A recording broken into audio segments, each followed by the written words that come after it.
Hi everyone, this is Glenda Ganzon and welcome to my Human Anatomy and Physiology class. And for today's video, I'm going to discuss the anatomy and physiology of lymphatic system. So stay tuned.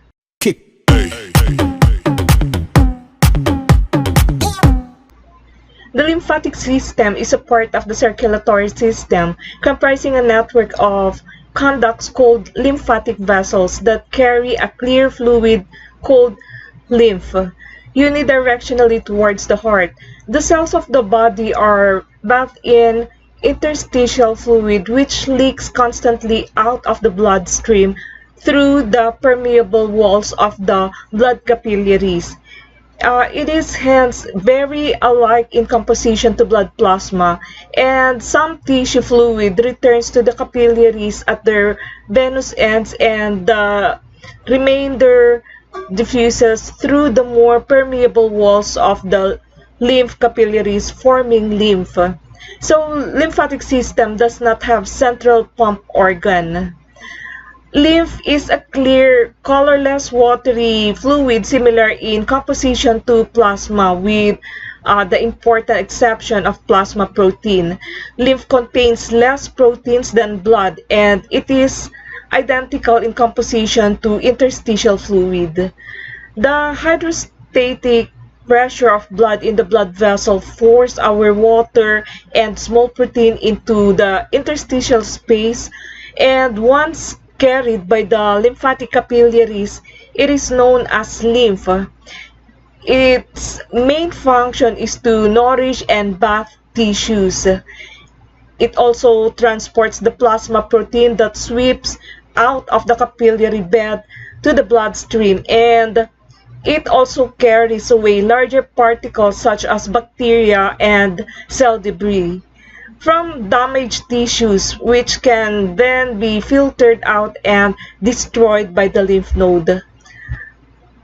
Lymph also consists of lymphocytes, which circulates in the lymphatic system, permitting them to patrol the different regions into the lymphatic, give the lymph a milky appearance.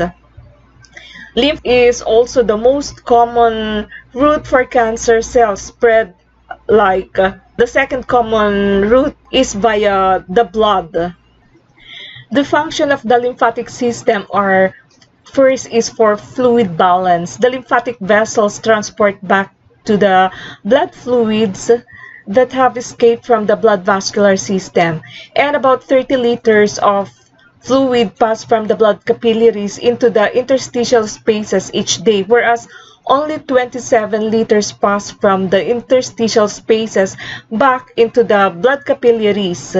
And if the extra 3 liters of interstitial fluid remained in the interstitial spaces, edema would result, causing tissue damage and eventually death.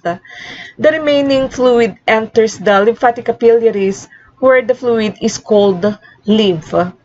Another function is for fat absorption. The lymphatic system absorbs fat and other substances from the digestive tract. Lacteals are special lymphatic vessels located in the lining of the small intestine, and fats enter the lacteals and pass through the lymphatic vessels to the venous circulation.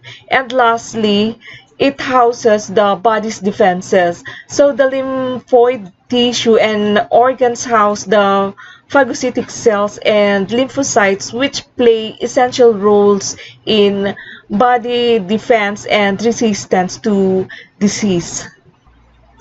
The lymphatic system actually consists of two semi-independent parts. One is the meandering network of lymphatic vessels, and the other one is the various lymphoid tissues and organs scattered throughout the body.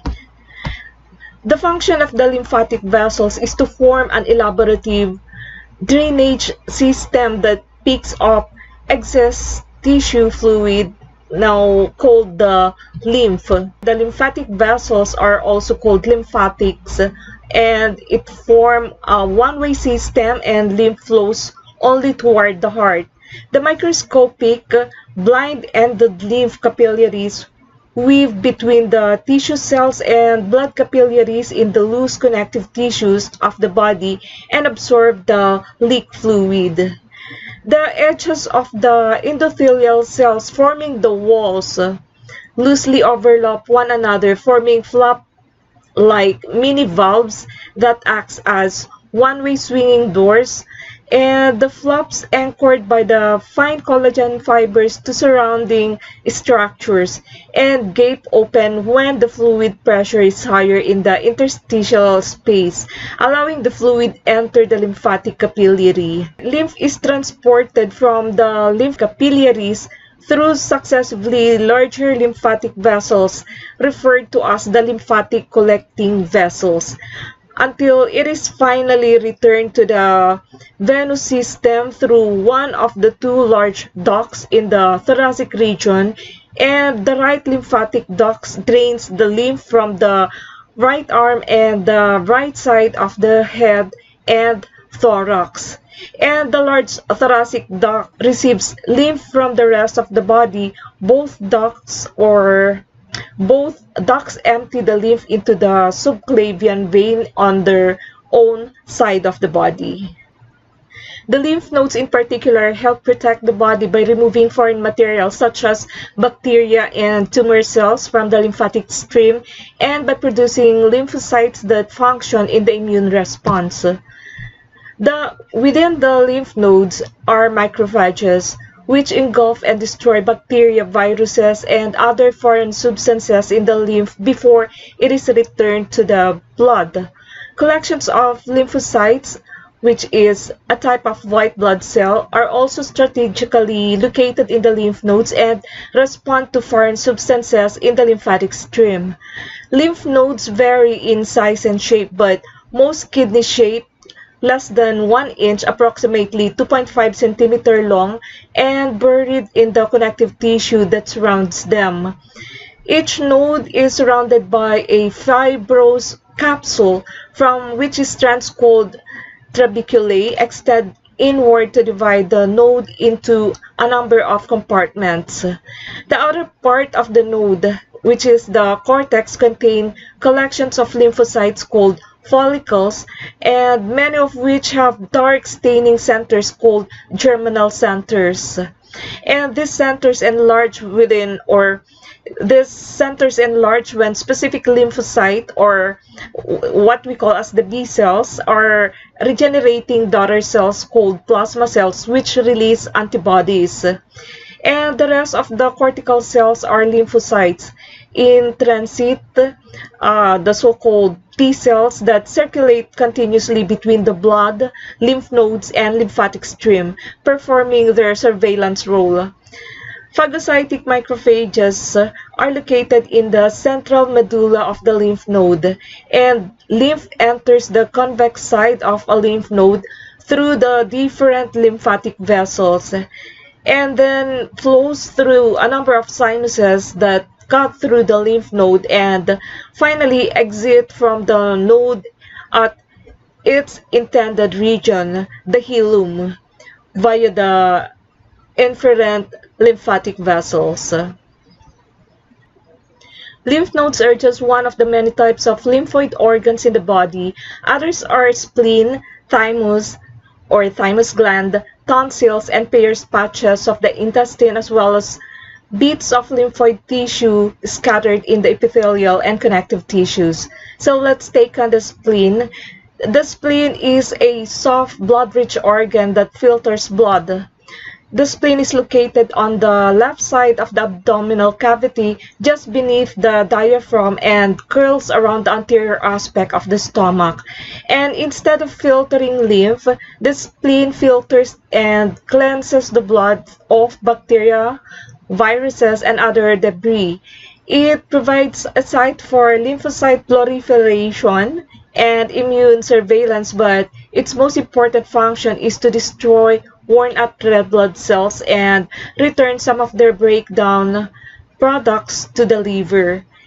In the fetus, the spleen is an important hematopoietic or blood cell forming site, but as a rule, only lymphocytes are produced by the adult spleen.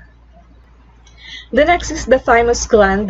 The thymus gland functions at peak levels only during youth.